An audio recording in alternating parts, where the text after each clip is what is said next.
జై శ్రీమన్నారాయణ. నేను మీ icon astrologer Gattupalli Suresh Babu. అందరికీ హ్యాపీ న్యూ ఇయర్. 2025 సంవత్సరంలో ద్వాదశ రాశులు అందరూ కూడా కుబేరులయ్యి ధనధాన్యాలు కూడబెట్టుకొని ప్రకృతి వైపరీత్యాలకు దూరంగా ఉండేసి అందరూ కూడా ఆరోగ్యాలతో ఉండాలని మనస్ఫూర్తిగా కోరుతూ ఉన్నాను. అందరికీ మరొక్క మారి మకర సంక్రాంతి శుభాకాంక్షలు. 2025 సంవత్సరం జనవరి మాసం పరిహారాలు, ప్రెడిక్షన్స్, అలానే ద్వాదశ రాశుల వారికి గ్రహరీత్యా దోషాలు ఏమున్నాయి, దాని ద్వారా పరిహారాలు ఏంటనేది చూద్దాం. దాంట్లో ఒకటి అంటే ద్వాదశ రాశుల్లో ఒకటి మకర రాశి. ఈ మకర రాశి వాళ్ళకి ఈ జనవరి మాసం చూసినట్లయితే కొంత గొప్పగా ఉందని చెప్పుకోవచ్చు. ఎందుకు గొప్పగా ఉంది అంటే రెండో స్థానంలో శని భగవానుడితో శుక్రుడితో పాటు ఉన్నారు. అంటే శుక్రుడే శనితో పాటు ఉన్నాడని చెప్పుకోవచ్చు. ఎందుకంటే శుక్రుడు మారుతూ ఉంటాడు, శని భగవానుడు కొంతకాలం తర్వాత మారుతూ ఉంటాడు. అయితే అదృష్టం ఏంటంటే మార్చి 29 సాయంత్రం 4:21 శని భగవానుడు కూడా మీనరాశిలోకి వెళ్తూ ఉన్నారు. అది మనం మాట్లాడుకున్నాం ఆల్రెడీ ఇంత ముందునే. అయితే మనకి శని భగవానుడు మారడం వల్ల కొన్ని రాశుల వాళ్ళకి బాగుంటుంది. అయితే మనకి ఈ మకర రాశి వాళ్ళకి జనవరి మాసంలో చూసినట్లయితే కనుక అలానే 4వ స్థానంలో గురువు ఉన్నాడు, 5వ స్థానంలో గురువు ఉన్నాడు, అలానే అన్ని రకాలుగా బాగుంది. రాహువు కూడా మనకి 2వ స్థానంలో రాహు ఉన్నాడు, 2వ స్థానంలో రాహు ఉన్నాడు. దీనివల్ల ఏమవుతుందంటే 3వ స్థానంలో రాహు ఉన్నాడు. ఈ రాహు ఉండడం, ఈ శని భగవానుడు 2వ స్థానంలో ఉండటం, ఇటువల్ల ఏంటంటే ఎక్కడైనా అన్నదమ్ముల మధ్యన విభేదాలు, తగాదాలు, ఆస్తి గొడవలు కూడా జరిగేందుకు ఆస్కారం ఎక్కువగా కనిపిస్తూ ఉంది. కావున ఏదైతే మనకి కోరల పౌర్ణమి అని ఉంటారు, అంటే జనవరి 13వ తారీఖున కోరల పౌర్ణమి అని వస్తుంది. ఈ కోరల పౌర్ణమికి అదృష్టం ఏంటంటే మనకి ఈ యొక్క 12 సంవత్సరాలకు ఒకసారి వచ్చేటువంటిది కుంభమేళ అని ఉంటుంది. ఈ మహాకుంభమేళ అనేది అదృష్ట శాస్తు మనకి ఈ 2025 సంవత్సరంన రావడం జరుగుతోంది.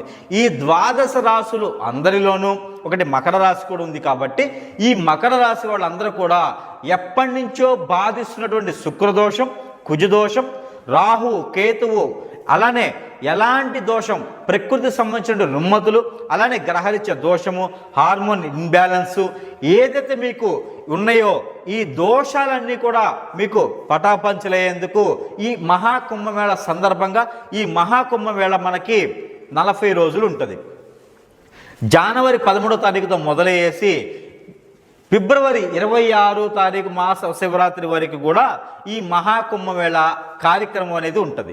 ఈ మహాకుంభమేళ సందర్భంగా ప్రతి ఒక్క రాశి వాళ్ళతో పాటు ఈ యొక్క మకర రాశి వాళ్ళు కూడా స్నానం ఆచరించడం, మీకు సమీప దూరంలో ఉన్నటువంటి నదీ తీరమున మీరు స్నానం ఆచరిస్తే సరిపోతుంది. ఈ గంగా, యమున, సరస్వతి దగ్గరికి వెళ్ళాలి, స్నానం ఆచరించాలా, అక్కడే పుణ్యం వస్తుందా అనేదేం కాదు. దీంట్లో రాజస్థానం అని చెప్పేసి ఒక 6 డేట్లు ఉంటాయి, ఒక 6 దినాలు ఉంటాయి. ఆ 6 రోజుల్లో కనుక మీరు స్నానం ఆచరించినా, పెద్దలకి కార్యక్రమం చేసినా కూడా అక్కడ మంచి ఫలితం ఉంటుంది. ఆ పెద్దలు ఎవరైతే ఉన్నారో, మీ పూర్వీకులు ఎవరైతే ఉన్నారో వాళ్ళ శాపాలు కానీ, వాళ్ళ పాపాలు కానీ, వాళ్ళకి ఏవైతే చెడు ఉన్నదో ఆ చెడును కూడా మీరు ఓడించుకునే దానికి ఆస్కారం ఉంటుంది. కాబట్టి మీకు భోగి, మకర సంక్రాంతి, కనుమరు దినముల రోజున మీరు ఏదైనా పెద్దలకి చేయలేని పక్షాన ఈ యొక్క మకర రాశి వాళ్ళు ఎవరైనా ఉంటే కూడా ఆ సంవత్సరం ఆ మొత్తం కూడా మీకు ఆ ఒక పెద్దలది ఆ ఒక అనుగ్రహం మీకు ఉండదు. కాబట్టి ఆ నెల మొత్తంలో మీరు ఏ రోజైనా చేసుకుంటే జనవరి మాసంలో వచ్చేటువంటి అమావాస్య రోజు లోపైనా సరే మీరు ఈ పెద్దల కార్యక్రమం చేసినట్లయితే కనుక మీకు అనుగ్రహం వస్తుంది. ఆ ఒక దేవత దేవుని కృప కూడా మీ మీద ఉంటుంది. ఆ పెద్దల దీవెనలు కూడా మీ మీద ఉండేదానికి ఆస్కారం ఎక్కువగా ఉంది. కాబట్టి ఆ మేర మీరందరూ కూడా ఆ ప్రాంతీయ ఆచార ప్రకారంగా, మీ ఇంటి ఆచార ప్రకారంగా కూడా పిండి వంటలు, బట్టలు ఇవన్నీ కూడా దేవుడి కన్నా గొప్పవాళ్ళు మీ పూర్వీకులు. కాబట్టి మీ పూర్వీకుల ఆ ఫోటోల దగ్గర వడ్డించేసి ఆ ఒక దండం పెట్టుకొని ఆ ఒక ఉత్తర దిక్కున లేదా దక్షిణ దిక్కున ఫోటోలు పెట్టి దండం పెట్టాలి పెద్దవాళ్ళకి. అలా చేయడం ద్వారా వాళ్ళు స్వర్గద్వార దర్శనం అని ఉంటుంది.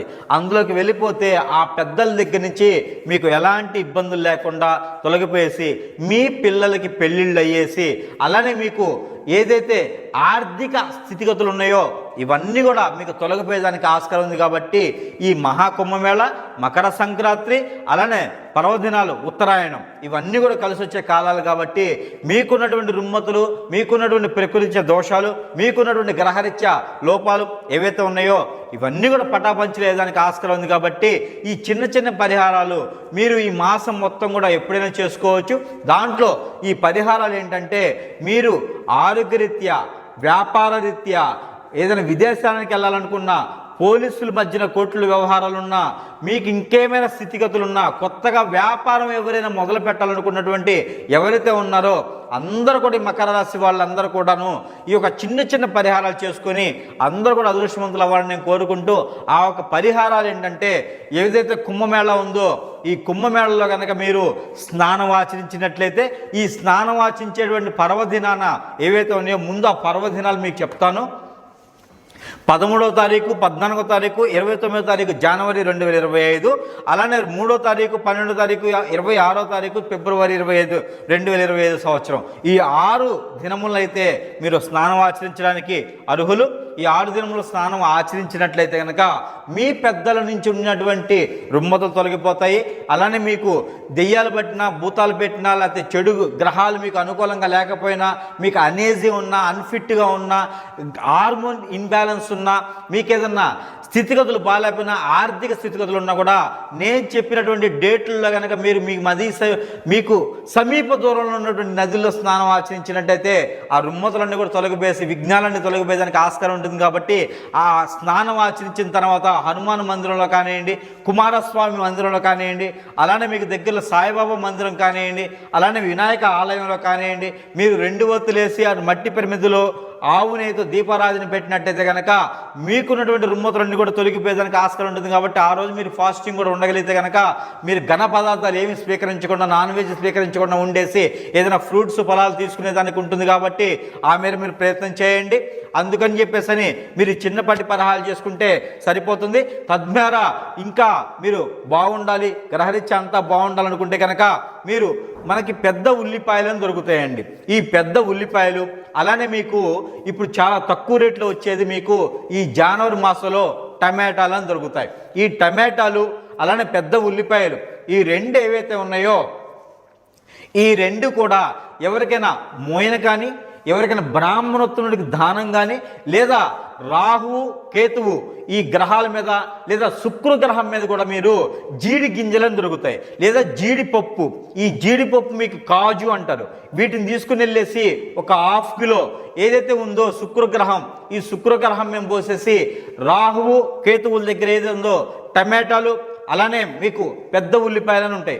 ఇవి కూడా 1/2 కిలో అంటే 500 గ్రాములు సుమారు తీసుకొని కనుక ఈ యొక్క మకర రాశి వాళ్ళు ఎవరైతే ఉన్నారో స్నానం ఆచరించిన తర్వాత ఇవి కనుక నవగ్రహాల మీద అక్కడ ఉంచినా, లేదా అక్కడ ఉన్నటువంటి బ్రాహ్మణత్వుడికి దానం ఇచ్చినా కూడా మరీ మంచి జరుగుతుంది.